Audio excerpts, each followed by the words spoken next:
Comprendre et gérer les personnes toxiques. C'est une question à laquelle nous avons presque tous réfléchi à un moment donné.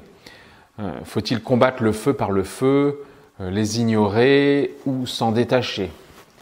Ces personnes ont presque toujours quelque chose à te reprocher. Elles sont négatives et gardent en mémoire tes moindres faux pas.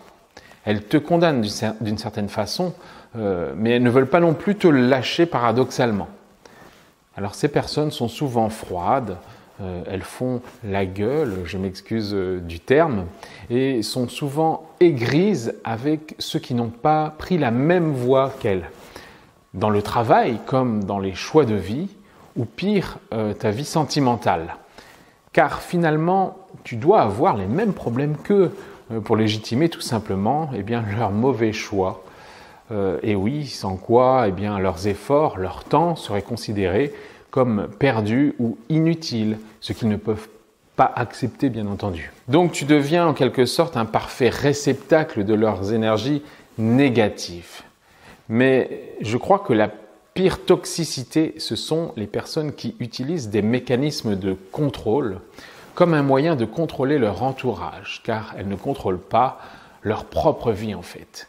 Elles commenteront ta vie et essayeront de te contrôler d'une manière qui semble parfois très inappropriée. Elles auront l'air amusantes et extraverties comme ça. Mais quand tu commenceras à les connaître, tu verras qu'elles essaient simplement de garder le contrôle de quelque chose qui ne leur appartient pas.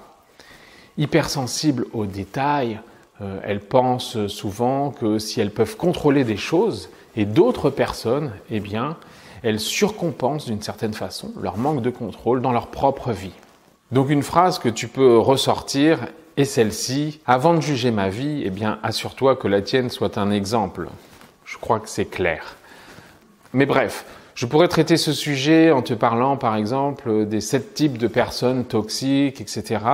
Mais toutes ces descriptions, en fait, tu les trouves partout sur Internet et dans des livres qui sont très très bien écrits. Alors, j'ai décidé de te présenter une autre approche, en prenant le problème complètement à l'envers, comme si en tant qu'artiste, je devais transformer un objet dénué de sens en une sculpture harmonieuse, un griffonnage en une belle peinture, ou encore une mélodie chargée de fausses notes en une belle harmonie musicale. Et pour cela, je vais utiliser une meilleure attitude, à mon sens, qui consiste à pratiquer l'amour bienveillant, ou ce que j'appelle en musique la dissonance amoureuse. C'est une technique que j'ai personnellement pratiquée ces derniers mois et qui me semble très efficace, non seulement pour traiter les personnes toxiques, mais aussi pour protéger ma santé émotionnelle. Alors, je veux bien vous la partager et merci de m'interviewer sur ce sujet. Je te préviens tout de suite, c'est une attitude qui peut te sembler absurde car elle est peu conventionnelle, surtout en Occident. Il s'agit de compassion et de bienveillance envers ces personnes toxiques qui sont négatives pour toi. Cela peut être des amis qui ont changé de comportement, des collègues de travail, ton entourage familial et même à un degré plus élevé des personnes que tu considères carrément comme tes ennemis. Et la question, c'est celle-ci. Pourquoi devrions-nous aimer nos ennemis et souhaiter qu'aucun mal ne leur soit causé? Pourquoi devrions-nous même leur souhaiter le succès dans leurs efforts, quand ces efforts pourraient très bien inclure l'attaque?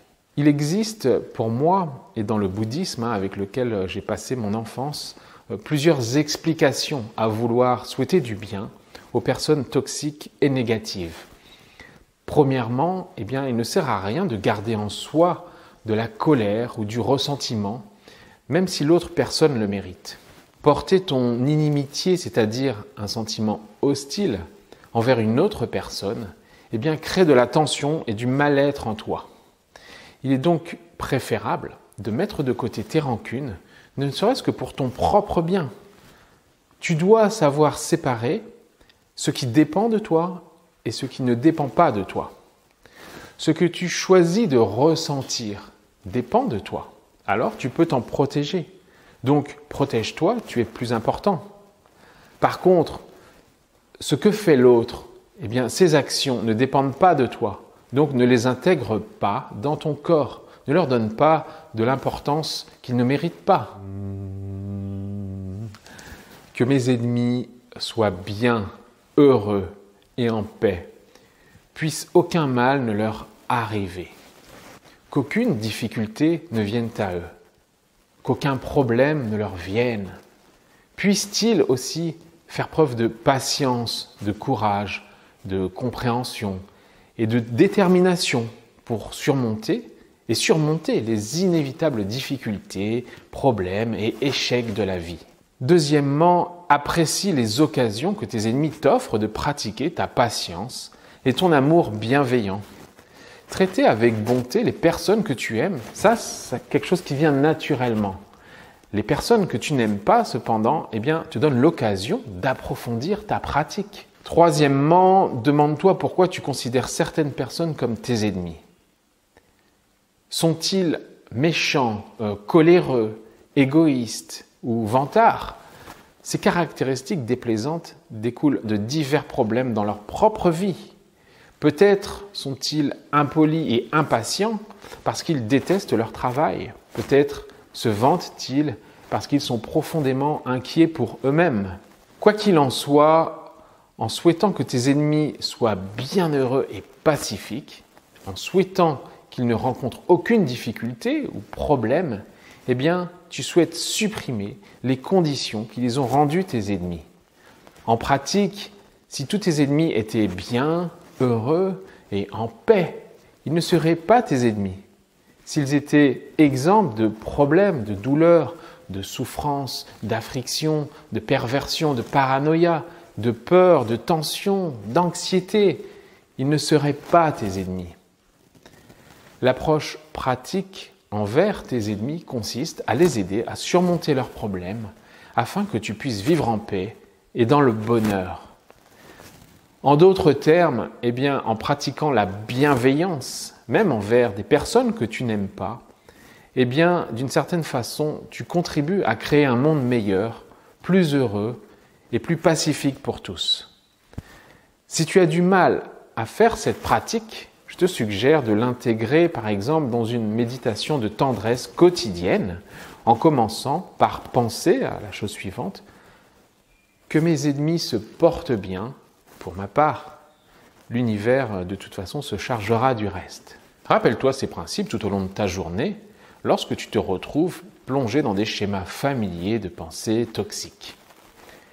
Quatrièmement, rappelle-toi aussi que tu ne vois les personnes et les situations hostiles que de ton point de vue et que tu ne connais certainement pas toute l'histoire. Es-tu ouvert à la possibilité que tu aies mal compris quelque chose ou mal jugé les actes de quelqu'un d'autre?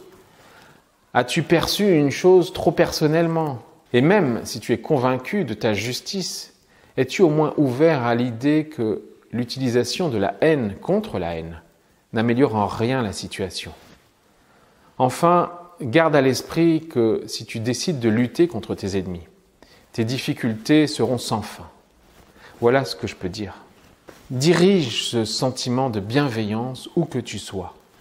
Envoie-la à des personnes que tu n'as jamais rencontrées, à des gens qui souffrent de la famine, de la guerre, à des animaux au bord de l'extinction, au monde entier et à toute la vie qui en découle. Ne te sens pas obligé en ce moment de faire ou d'essayer de faire quoi que ce soit. Il te suffit d'exister dans un esprit d'amour et de bienveillance. Pour ma part, à travers la musique, les résonances et les dissonances sonores, lors de mes formations, j'essaye d'encourager l'amour et l'acceptation dans nos esprits et dans nos cœurs, car cela conduit souvent à des changements de comportement extérieur qui rendent le monde meilleur. Merci.